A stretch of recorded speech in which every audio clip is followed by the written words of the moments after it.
Jika kita bertanya kepada Allah dan Rasul, ya Allah, ya Rasulullah, bagaimana cara kami secara cepat dan singkat membangun akses takwa ini? Detilnya seperti apa? Sehingga setiap pekerjaan yang kami lakukan, apapun profesinya, berpeluang cepat untuk didapatkan kesuksesan dan kebahagiaan yang dimaksudkan. Maka hadirin, Al-Quran membagi jawaban itu kepada dua segmen utama. Dengan cepat, satu, teruskan ayat 3-nya untuk menerangkan kata muttaqin di ayat kedua Al-Baqarah. Alladzina yu'minuna bil ghaibi wa yuqimunas shalah wa mimma razaqnahum yunfiqun. Walladzina yu'minuna bima unzila ilaika wa ma unzila min qablik wa bil akhirati hum yuqinun. Allahu akbar. Kata Allah, orang takwa sejati, orang yang sukses dan bahagia, itu orang yang bisa secara proporsional berpikir dan punya visi panjang, membawa skema hidupnya dari semua alam yang sedang dan akan ia singgahi. Sekarang kita di dunia, ditinggalkan dunia menuju akhirat, ada waiting room namanya barzakh. Jika dipersingkat kehidupan dunia sampai akhirat, wabil akhirati hum yuqinun. Kita mulai dari ayat yang keempat. Orang sukses itu, kata Al-Quran, adalah orang yang punya visi panjang sampai kehidupan akhiratnya. Maka ditafsir di Quran surah ke-59 ayat ke-18. Ya ayyuhalladzina amanu taqullaha wal tanzur nafsum ma qaddamat lighad. Hai orang-orang yang mengaku beriman, Anda, saya, kita, detik ini, Jumat ini mengatakan, saya beriman ya Allah, maka berlaku ayat ini untuk kita.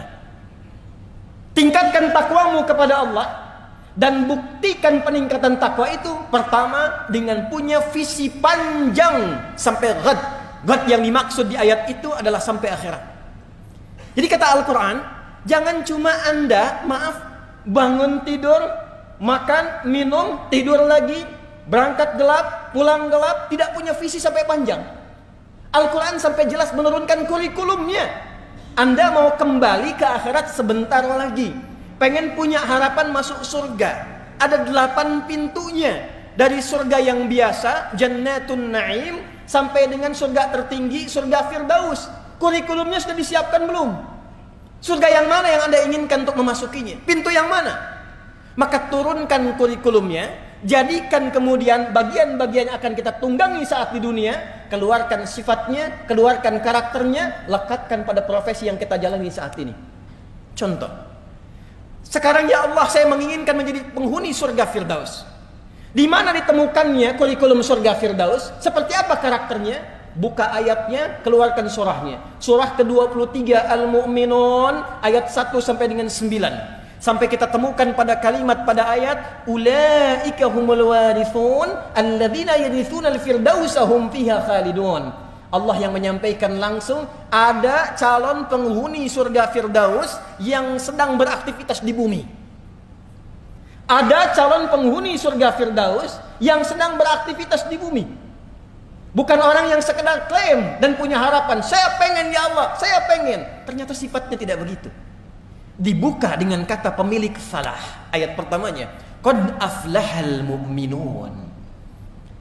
Sungguh orang beriman yang benar imannya, dia pasti menggenggam kesuksesan dan kebahagiaan.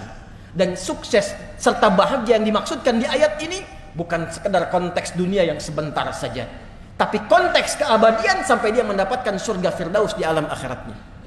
Apa sifatnya? Turunkan jadi karakter. Alladzina hum fi salatihim khashi'un. Walladzina hum 'anil lagwi mu'ridun, walladzina hum lizzakati fa'ilun. Anda silahkan jadi apapun, jadi pejabat boleh, jadi diplomat boleh, jadi pebisnis silahkan, jadi guru bagus, jadi pedagang bagus, punya toko hebat.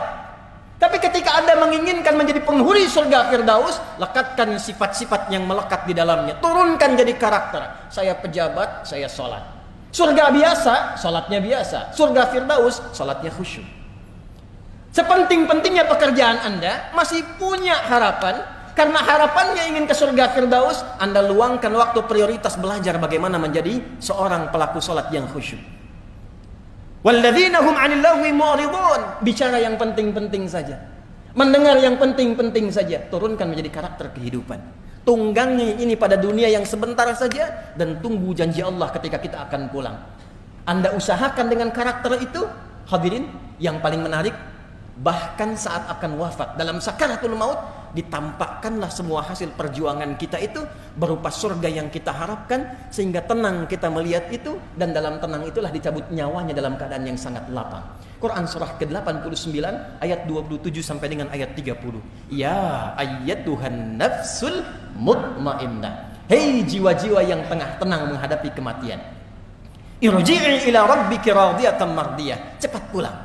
Karena aku telah ridha dengan amal persiapanmu, dan engkau pun akan ridha dengan pemberian yang aku tampakkan saat ini kepadamu. Apa yang ditampakkan? Fadkhuli fi ibadi. Masuk dalam golongan hambaku yang saleh. Wadkhuli jannati. Pada kalimat wadkhuli jannati ditampakkanlah surganya tempat berpulang. Seperti Sayyidah Asiyah ditampakkan istana surganya ketika dia bermohon, Rabbi bnili baitan indaka fil jannah. Ya Allah, bangunkan aku istana ya Allah di dalam surgamu, seperti yang kau janjikan kepadaku. Dia diikat di tiang oleh suaminya Fir'aun laknatullahi alaihi, diancam dengan hukuman eksekusi kematian, tapi dia wafat dalam keadaan tersenyum karena ditampakkan surganya. Kita di mana sampai Jumat ini? Kita di mana? Bagaimana menjadi golongan yang beriman itu? Golongan ahli akhirat itu. Maka tidak ada bekal untuk pulang kecuali sifat-sifat ibadah ritual kita. Maka golongan takwa yang pertama, jika ingin sukses, ingin bahagia, sampai dibawa pulang ke akhirat, itulah yang dimaksud dengan ibadah dalam bentuk ritual. Sehingga orang-orang takwa, orang-orang muflihun, dibuka amalannya oleh Al-Quran dengan kata iman, dilanjutkan kemudian dengan kata salat sebagai bagian awal ibadah pertama yang membangun kedekatan dia dengan Allah Subhanahu wa taala. Alladzina yu'minuna bil ghaibi wa yuqimunas. Duhai Anda yang menginginkan masuk surga, duhai Anda yang ingin ke surga Firdaus, Anda yang ingin ke surga Al-Adan, ditanya oleh Allah sampai dengan Jumat ini ketika kalimat khatib ittaqullah ditanya balik oleh Allah.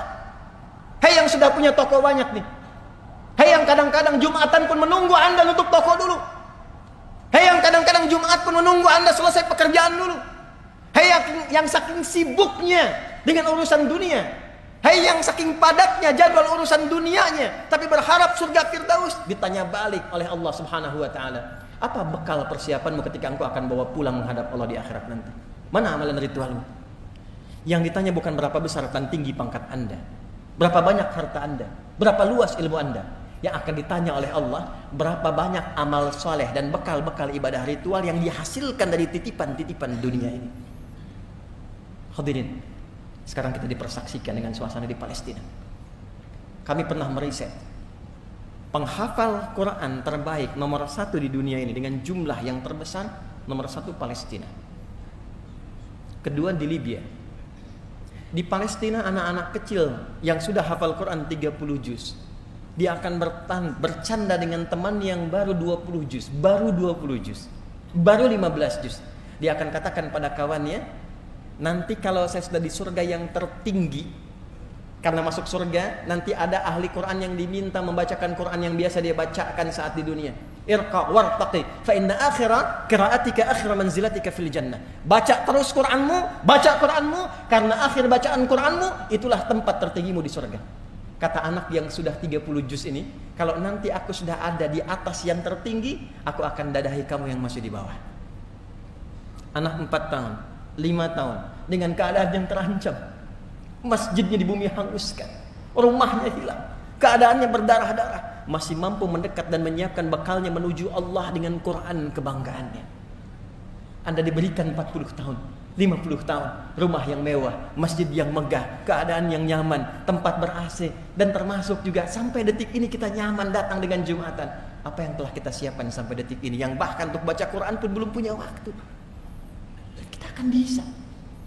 Jadi pantas mereka mengatakan, jangan kasihani kami.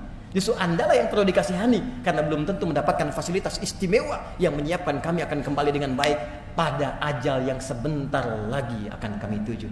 Dunia hanya sebentar, tapi akhirat sebentar lagi akan kami hadapi.